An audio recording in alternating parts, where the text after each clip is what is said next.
Paradise Falls, a land lost in time. You going to South America, Mr. Frederickson? Don't touch that! You'll soil it! We needed a place for Carl to get stuck with this kid with no hope of pawning him off on the nearest policeman or social worker. And we saw this documentary by this guy named Adrian Warren about these amazing tabletop mountains called tepuis jutting up out of the jungle. These mountains are peculiar in that they're pretty much flat-topped, isolated from the surrounding landscape by cliffs that may be 2,000, 3,000 feet in height. It's really enormous. There are something like 120 of these mountains. They're so inaccessible and remote that to this day, over half of them have never been set foot on by humans. We have a story where this character goes to the extremes of the earth, out disconnected from the rest of the world, and we've never had that. All of Act Two takes place in Venezuela, in South America, and we could make it up, or we could actually go there and see what it's like so we could really be influenced by it. He came to me and says, "We're going there." I'm like, "No, we're not." He said, "Yeah, we are," and then we did. Adrian Warren set up the whole trip and came along with us. Just getting to the place was an adventure. It takes about a day to get from the San Francisco Bay Area to Caracas in Venezuela, which is where we stayed our first night. The next morning, we took a flight from Caracas to Barcelona and then on to Puerto Ordaz. And then from there, we took a small aircraft to Santa Elena. Long, long, long way south. This is Hotel Grand Sabana. Enjoy, because tomorrow you are not going to sleep on a bed. The next day, we drove to an Indian village called Paraitapuri. It's about a 2-hour drive from Santa Elena. Second hour's on a really rough dirt road with lots of potholes. And from there, we were picked up by the helicopter to ferry us to the base of Roraima.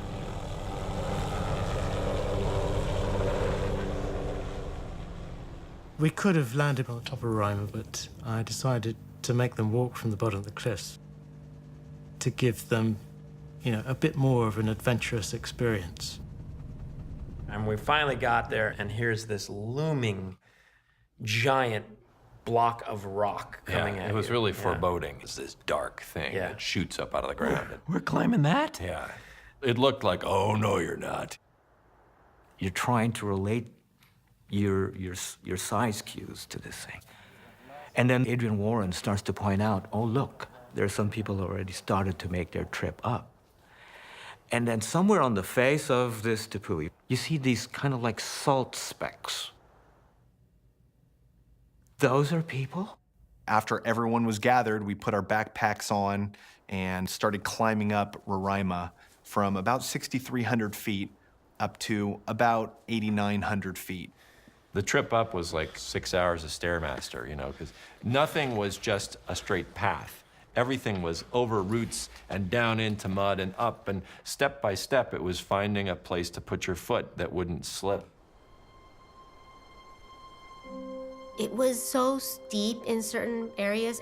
It was like I had to use my arms to pull myself up. It was a lot harder, I think, than any of us thought.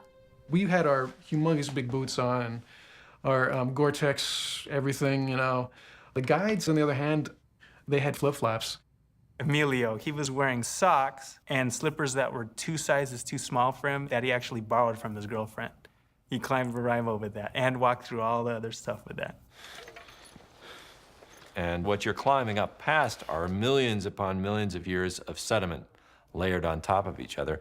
You could see ancient seabeds of like the sand in those wavy lines from pre-dinosaur times, It's supposedly some of the oldest exposed rock on the planet. And then you'll come out of a clearing and you'll look down and it's the whole world yawns before you.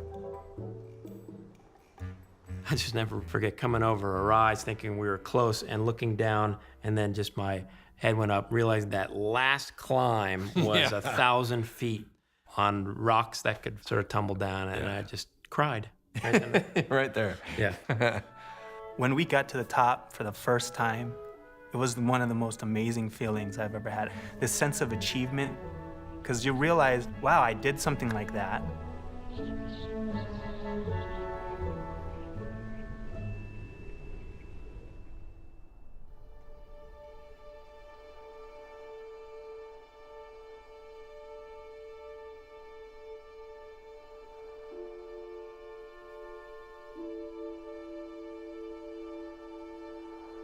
The next morning, and you look out at it, you just can't believe this place. It's amazing.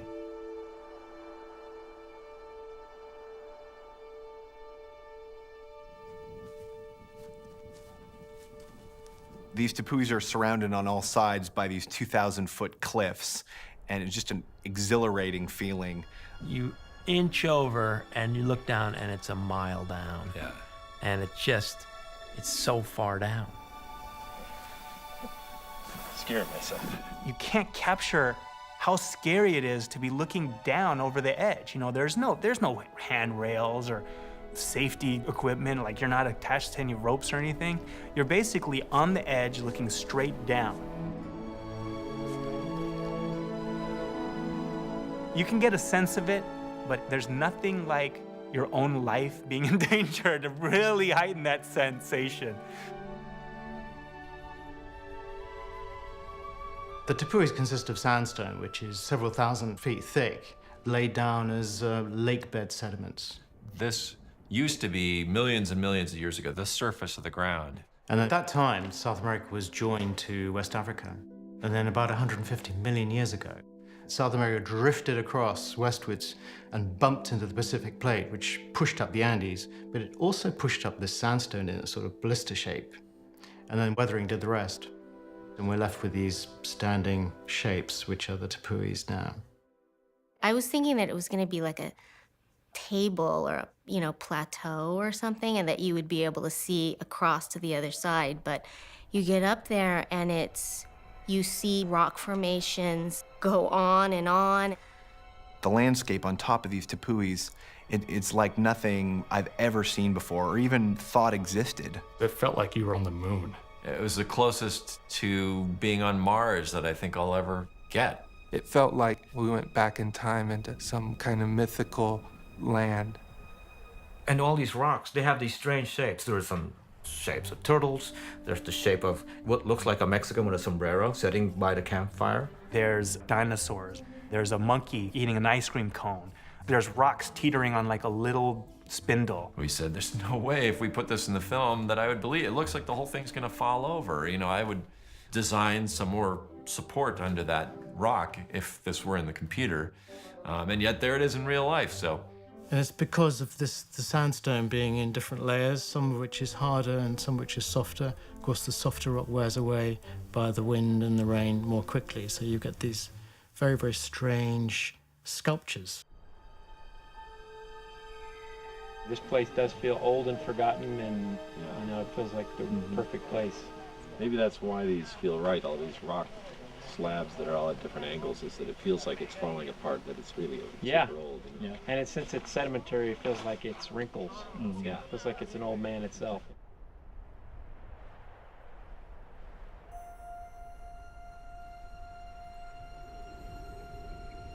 These tepuis are so tall, they kind of say that they make their own weather systems. One side will heat up by the sun quite quickly in the morning and form these swirling clouds which cap the top of the mountain. What I wasn't expecting was the rapid pace that it can be totally sunny and then you're in a cloud and then it's gone and it's sunny and then it comes back and it's raining and it happens really fast. You're trying to paint something. You start. You look down, you're painting, and then you look up. Clouds. Hey, where'd Roraima go? There's a sense you get just as a human by going somewhere and smelling and feeling and being there that you can never get in a book or a movie. You gotta smell it, you gotta taste it, you gotta be there to get the realness of it. Scale, you can't really understand in a photograph, because usually it's like the plants are all close up and the rocks far away, but then when you think about everything together in a landscape, the plants are just really small and insignificant. And 80% of them exist only on top of these tepuis, so it's all new. It's things you've never seen before. When you see them in the photos, they just look like cactus or, something that you already know. But when you actually feel some of those, like the stegolepis, It's so thick, it's like a piece of plastic. I think because they have to be so hardy and retain so much water within themselves. There's not much soil on top of a lot of these mountains. It only settles in little gullies. And from that little bit of soil, you'll have as many plants as it could support. Yeah. It just felt like we were looking around at a flower shop. Like little Japanese ikebana or little Japanese gardens. Everything just seemed to be arranged by somebody Yeah, it was up beautiful. there.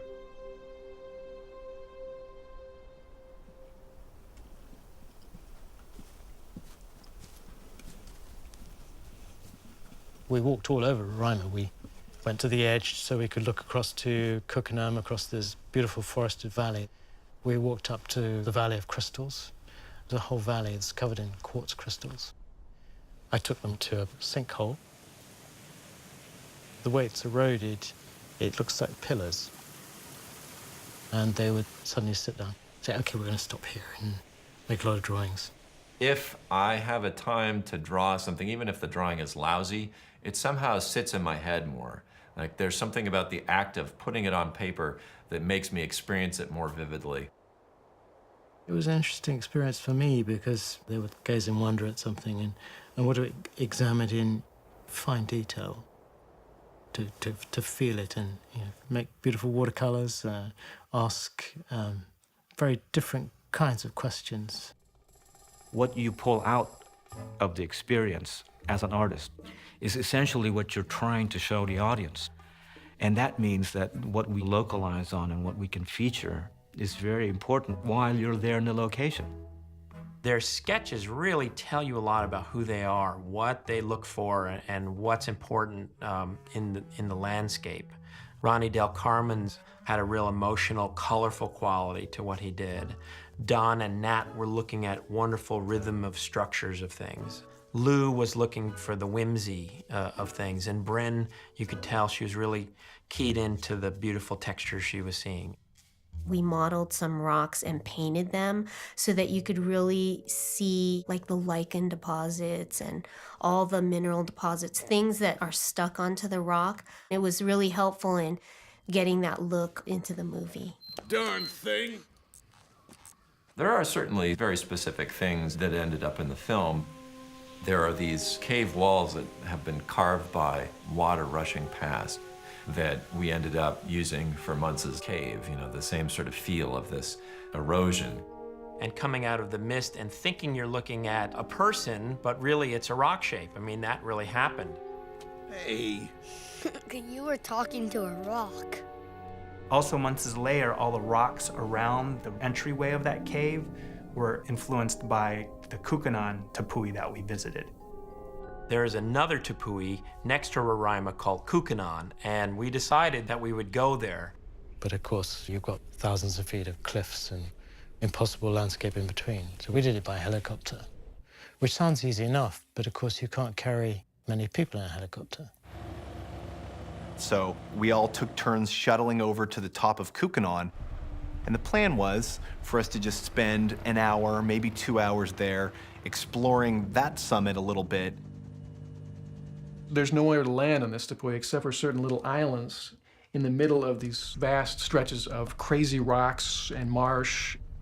And when you get there, it's just all rock. Almost none of those little plants or, anything that looks like anything besides rock.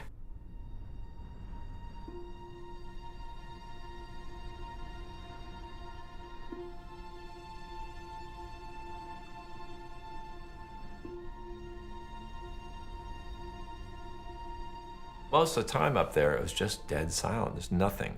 No birds, just the sound of wind. They said that less than probably 100 people have ever visited there.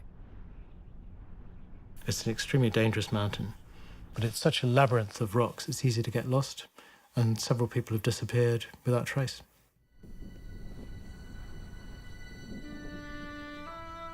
And these rock shapes are just very hostile, and it's almost like you have the feeling you're being watched.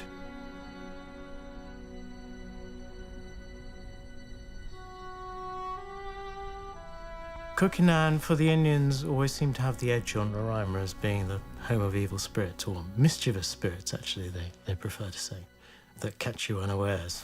So it's raining on Kukinan, and we found this little alcove here. There's Nat. We're waiting for the helicopter. There's Bren in her trash bag skirt. Very effective for rain. After a few hours, the helicopter began coming up to shuttle people off the mountain. After the first two groups, a storm started to close in around Kukinan, and the helicopter's unable to get up there in the middle of a storm. It's just not safe. So 6 of us were actually able to get down from the mountain, but another 6 were stuck up there as a storm closed in. And it rained harder than I've ever seen it rain ever in my entire life, I swear. So you're 5,000, 6,000 feet up, freezing cold rain, 40-mile-per-hour winds, you know. And there's very little shelter to be found on Kukinan. There was about 2 places that we were able to find where someone could stand underneath a rock, the biggest of which we had been referring to that afternoon as the loo. I had to use the bathroom, and, you know, when you're in those environments, you just go where you can. It just ended up that was where everyone then went to huddle when it was raining. I mean, so they called it the loo, because loo is a toilet in England, and my name's Lou, so. And this cave was like the size of a phone booth. And we're just all squeezed in there together, standing on rocks, because it was even wet around the rocks inside this little cave. We literally saw ponds and lakes forming as far out as we could see that weren't there before.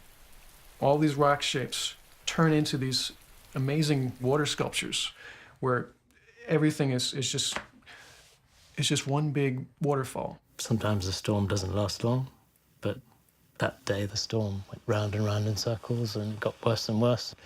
And the longer we waited, the more I thought, we're gonna be stuck here overnight, and it's gonna suck.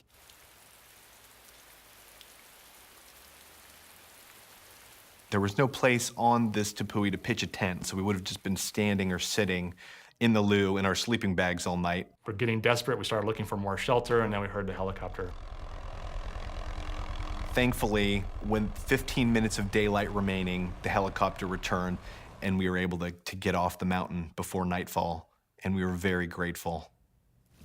I did a couple paintings to try and capture what it felt like being stuck in a rainstorm on top of Kukinan.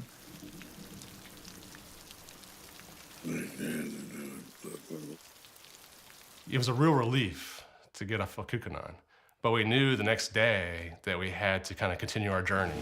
So the next morning, we took a very small plane, went to a small town called Kanaima. And from Kanaima, we took motorized canoes up a river all day to get to Angel Falls. There was this beautiful open vista where we could look up at Angel Falls. It was always cloudy. It's hard to draw when it's cloudy. And we woke up really early. It was still dark. You could hear it, but you couldn't see it. And then slowly, the play of light, the way it changed as the light came up, and then it would become completely in clouds, and then it would peak out again.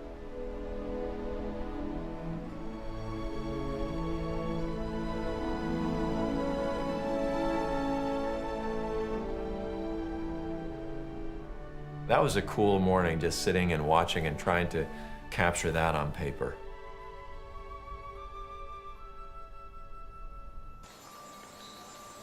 We climbed to the base of the waterfall.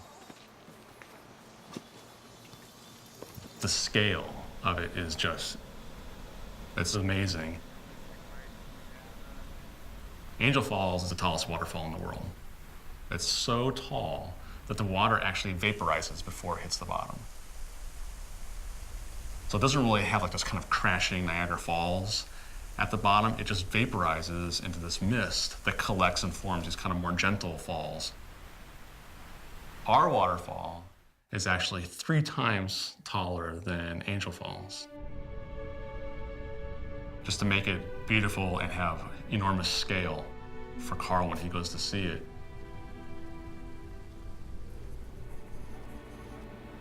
That seems about right. When we got back, we were like, if we could survive this trip, the movie will seem so easy after this. We have this catalog of all these great plants and rocks and things, and we could kind of put them together in whatever way we wanted to make the ultimate tepui. And what was really cool was it started being less about how does it look, what does it look like, what's it literally made of, and more about what does it feel like. There are shorthands that happen. There are certain words and experiences that people say, yes, exactly, I know what that means. When we make those images on the computer and they look and feel like that place felt, that's when we know we've kind of done our job.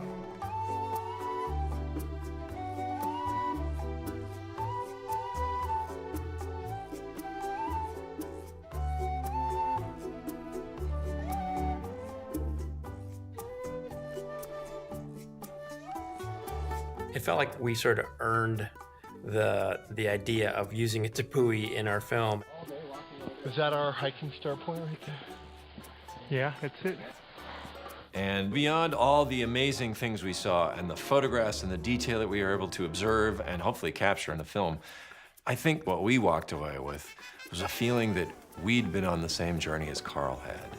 We had experienced this amazing place, seen things no one's ever seen, and in doing so, it was really kind of a wild adventure for us.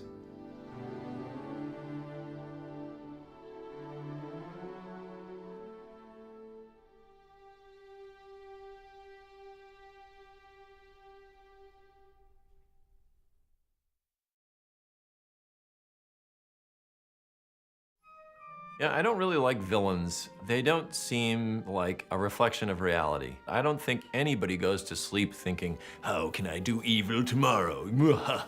You know, everybody thinks that they are doing the right thing. And so that's how we approached Muntz in this film. He is, in a way, the inciting incident for what got Carl and Ellie going. You know, he is the representation of what they want to be. You know him. Charles Muntz, explorer. When I get big, I'm going where he's going. He's this dynamic, adventurous guy who made a mistake along the way and chose that over relationships. In a way, he's a reflection of Carl, who made a bad move, and Carl would have become Muntz had he been allowed to if Russell hadn't come along. Wait, are you Charles Muntz? Yes. The Charles Muntz? Adventures out there. So it was hard for us to find a way to defeat Muntz. And we tried a lot of different things. It would have been great if we could have come up with some way to redeem him. And we actually boarded a number of versions like that. You have no idea what it means to lose something. I do. I lost everything. I lost my wife. That's why I'm here. And every time we tried that, it just got to this weird place of like, why are they standing around talking, you know? In the end, we figured, all right, as almost a representation of Carl's old self, Muntz has to die. By the time it came to actually what are the means in which you can kill him, there's so many ways to skin this cat. One of my favorites was sort of a Stanley Kubrick Shining thing. He actually goes into the labyrinth. The bird lives in the labyrinth. Doug calls it the Twisty Rocks.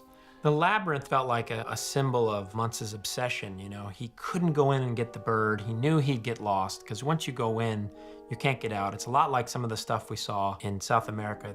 It's like a maze, and literally people in those areas have gotten lost. And the bird just ducks into this labyrinth. And it'd be the one thing that foils him. Muntz sees the bird, he goes after it.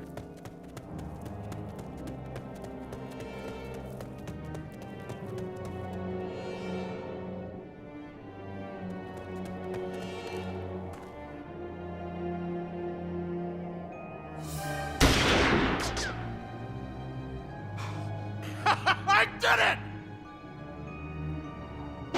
After all these years.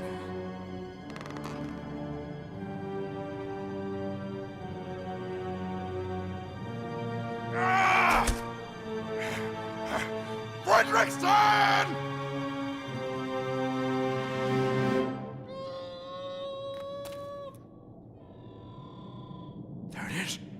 And then Muntz is left to then wander forever in this labyrinth. And that's cool too, but it felt a little bit like it was Muntz's ending, and it wasn't Carl's ending. So what we did was truncated it so that it all happened right there in the dirigible.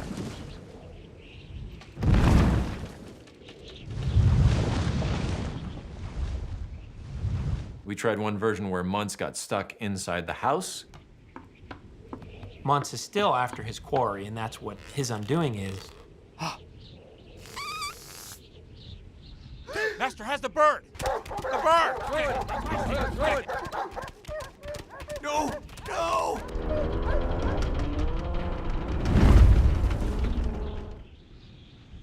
But then that was creepy because we thought, well, the house is kind of Ellie. So we don't want like, oh, Muntz is with Ellie? That felt wrong. So we tried this version where Muntz leaps out and his legs get caught on balloons and it pulls him up. But then it felt very indeterminate. Like you weren't sure if he was dead. You didn't know if that was so that, is there going to be a sequel with Muntz or anything like that? In a way, Muntz's comeuppance was less important to me personally than any of that other stuff. I just kind of wanted to get him out of the way so that we could get back to that connection to Carl and his wife. What we finally ended up with was him getting caught in the balloon strings and falling with the balloons. You have to look at these films as almost a hierarchy of the most important is your main character and his needs. And Muntz's story has to support Carl's story. And so if Carl, that part of him needs to die off, then that's what Muntz, as a reflection of that, that's his job in the story.